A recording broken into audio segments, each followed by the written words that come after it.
પ્રશ્ન 1. કઈ શૈલીમાં ઉછરેલા બાળકો હકારાત્મક મનોવલણવાળા હોય છે? એ. છૂટછાટવાળી, બી. પારસ્પરિક, સી. આપખુદ, ડી. અધિકારવાદી. સાચો જવાબ છે બી. પારસ્પરિક. પ્રશ્ન 2. બાળકના વિકાસના મુખ્ય 3 વિભાગો કોણે પાડ્યા છે? એ. હરલોક, બી. ક્રો અને ક્રો, સી. દુર્ગાનંદ સિંહા, ડી. અધિકારવાદી.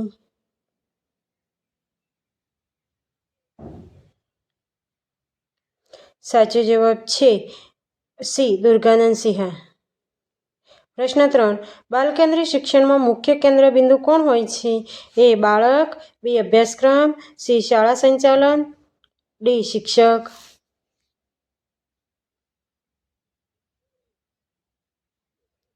સાચો જવાબ છે એ. બાળક. પ્રશ્ન 4. પ્રગતિશીલ શિક્ષણના પ્રણેતા કોને ગણવામાં આવે છે? એ. જીન પિયાજે, B. Lev Vygotsky, C. Ivan Pavlov, D. John ડુઈ.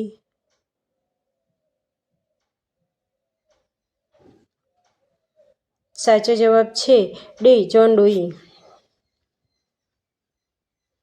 પ્રશ્ન 5.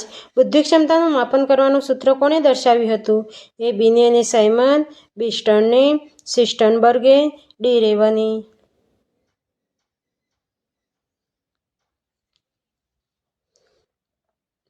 સાચો જવાબ છે બી. સ્ટર્ને. પ્રશ્ન 6. કયા મનોવૈજ્ઞાનિકે રચેલી અશાબ્દિક બુદ્ધિ કસોટી વિખ્યાત છે? એ. બિની અને સાયમને, બી. સ્ટર્ને, સી. સ્ટર્નબર્ગે, ડી. રેવની.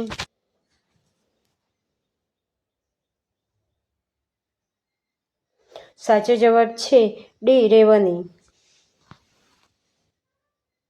પ્રશ્ન 7. માનસિક પડકારરૂપ વ્યક્તિનો બુદ્ધિઆંક કેટલો હોય છે? એ. 70 નીચે, બી. 80 89, સી. 110 119, ડી. 70 79.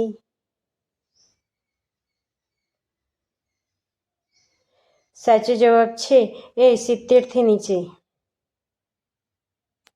પ્રશ્ન 8. ઇક્યુ ઇમોશનલ કોન્ટેન્ટનો ખ્યાલ કોણે આપ્યો છે? એ. બિની અને Simon, B. Daniel Goleman, C. Rorschach, D. Terman.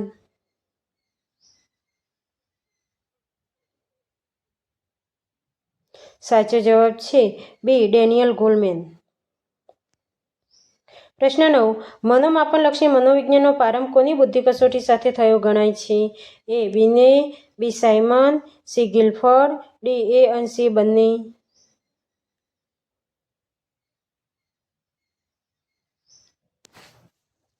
સાચો જવાબ છે ડી. એ અને સી બંને. પ્રશ્ન 10. સીમાવર્તીય બુદ્ધિ ધરાવતા બાળકોનો બુદ્ધિઆંક કેટલો હોય છે? એ. 70 નીચે, બી. 70 79, સી. 70 109, ડી. 110 119. સાચો જવાબ છે બી. 70 79. પ્રશ્ન 11. સૌપ્રથમ બુદ્ધિ કસોટીની રચના કઈ ભાષામાં કરવામાં આવી હતી? એ. લેટિન, બી. અંગ્રેજી, સી. Greek, D. ફ્રેન્ચ.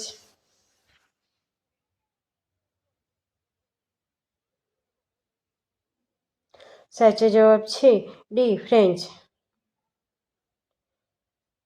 પ્રશ્ન 12. કેટલી બુદ્ધિ ક્ષમતા ધરાવનાર વ્યક્તિનો સમાવેશ સામાન્ય કક્ષામાં થાય છે?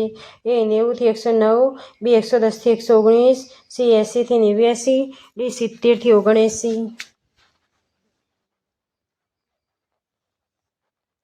સાચો જવાબ છે એ. 90 109.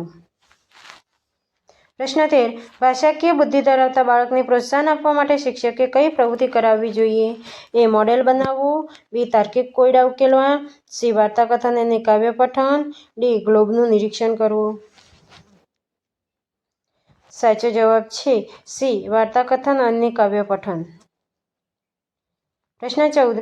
નીચેનામાંથી કયું ઉદાહરણ તાર્કિક ગાણિતિક બુદ્ધિ ધરાવતા વ્યક્તિનું છે?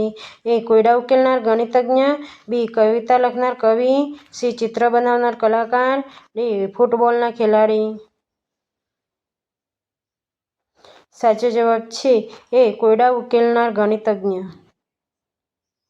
પ્રશ્ન 15. ગાર્ડનરના મતે બુદ્ધિની તમામ ક્ષમતાઓ એકબીજાથી કેવી હોય છે? એ માત્ર આનુવંશિક, બી એકબીજા પર આધારિત, સી સ્વતંત્ર અને અવિભાજ્ય, ડી માત્ર પર્યાવરણ પર આધારિત. સાચો જવાબ છે સી સ્વતંત્ર અને અવિભાજ્ય.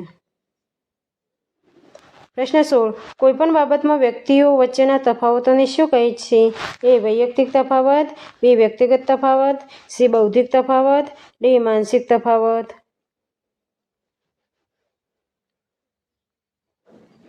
સાચો જવાબ છે બી વ્યક્તિગત તફાવત. પ્રશ્ન 17. ત્રિપરિમાણાત્મક સિદ્ધાંત કોણે આપ્યો છે? એ બિનેને સાયમન, બી જેપી દાસ, સી સ્ટર્નબર્ગ, ડી ગિલફર્ડ.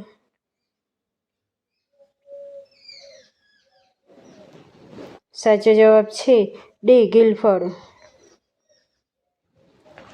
પ્રશ્ન 18. વૈયક્તિક તફાવત માટે જવાબદાર કારણો કયા છે? એ શિક્ષણ, બી વય, સી વાતાવરણ, ડી આપેલ તમામ.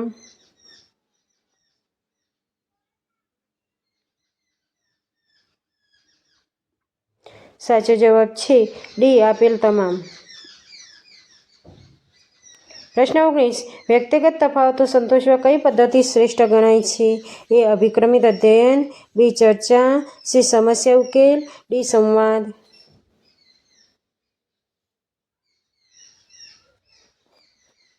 સાચો જવાબ છે એ અભિક્રમિત અધ્યયન. પ્રશ્ન 20. જાતિગત લિંગ ભૂમિકાઓનું સર્જન મુખ્યત્વે કઈ સંસ્થા દ્વારા થાય છે? એ શાળા અને શિક્ષણ, બી સંસદ અને કાયદો, સી કુટુંબ સમાજ અને મીડિયા, ડી બુદ્ધિ અને આનુવંશિકતા. સાચો જવાબ છે સી કુટુંબ સમાજ અને મીડિયા. પ્રશ્ન 21. બેન્જામિન બ્લૂમ ક્યોના વતની હતા? A Britain, B America, C Germany, D Russia.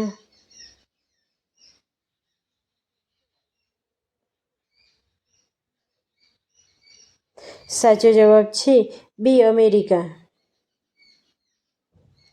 પ્રશ્ન 22. પ્રશ્નપત્રમાં કયા પ્રશ્નોનું પ્રમાણ વધારે રાખીને પરીક્ષા કાર્યમાં અનાત્મલક્ષીપણું લાવી શકાય છે?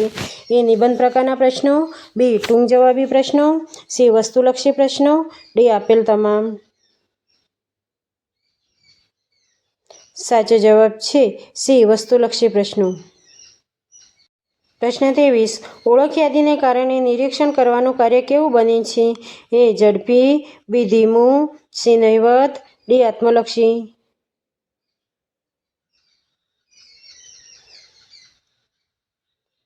સાચો જવાબ છે એ ઝડપી. પ્રશ્ન 24. શૈક્ષણિક હેતુઓના જ્ઞાનાત્મક પક્ષ સાથે સંબંધ કોણ ધરાવે છે? એ જ્ઞાન, બી મૂલ્યાંકન, સી સંશ્લેષણ, ડી આપેલ તમામ.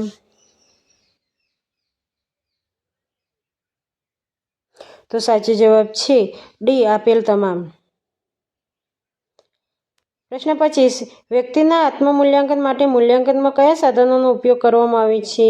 એ ક્રમ માપદંડ, બી ઓળખ યાદી, સી મુલાકાત, ડી વલણ માપદંડ.